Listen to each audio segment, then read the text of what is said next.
Bana, hadi sasa hivi bado sijajua hali ya Majizo itakuwaje, kwa sababu mimi kwa mfano Lulu angekuwa ni mtu wangu au Lulu angekuwa ni mpenzi wangu, moja kwa moja ningeziona hizi hapa video, ningepatwa na hasira sana na pengine ningeamua maamuzi ambayo sio kabisa. Aidha Lulu arudi nyumbani kwa mama yake akakaa hata mwezi mmoja ajifunze kwamba kitu ambacho amekifanya amekosea sana.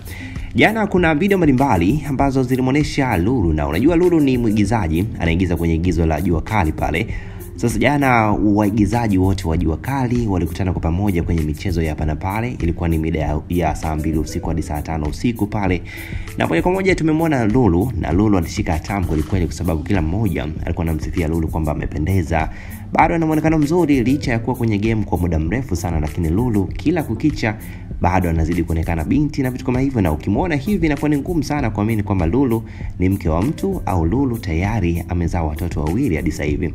Sasa moja kwa moja kuna kitendo ambacho Lulu amekifanya na watu wengi hawajapendezwa na hili jambo, na wanasema Lulu, itabidi ukienda sehemu kama hizi punguza kulewa, au itabidi ujiheshimu na utambue kwamba wewe ni mke wa mtu. Hii hapa video inamuonesha Lulu akiwa amepakatwa na mshikaji hapa uwanjani, na ukiangalia vizuri kabisa huyu mshikaji amezungusha mkono wake kwenye kiuno cha Lulu hapa, na watu wengi wanasema hii si heshima kabisa, kwa sababu Lulu ni mke wa mtu, na Lulu alifunga ndoa ilikuwa ni mwaka 2021 kama sikosei. Kama sio 2021 itakuwa 2020. Sasa baada ya hapo Lulu alikuwa ni mtu ambaye anajiheshimu vizuri kabisa, na ilikuwa ni adimu sana kumwona Lulu kwenye event mbalimbali. Lakini sasa watu wengi wanajiuliza kwamba imekuaje, kwani Lulu inakuaje sasa hivi anajiachia kiasi hiki? Unajua hata jinsi ambavyo alivaa siku ya jana, watu wengi wanasema hakuvaa nguo ambazo zinaashiria kwamba huyu ni mke wa mtu ambaye anajiheshimu kabisa. Alivaa nguo ambazo zipo wazi kidogo na zinaonesha maungo ya mwili pale huku nyuma na vitu kama hivyo.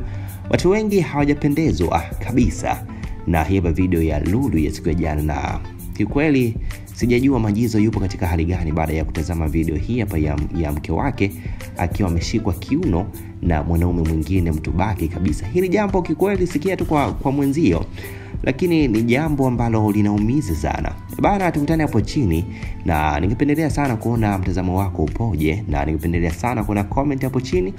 Usisahau kusubscribe na kuminya alama kengele. Mtangazaji naitwa Hansi, na hapa ni channel yako pendwa kabisa inakuletea habari pamoja na story mbalimbali.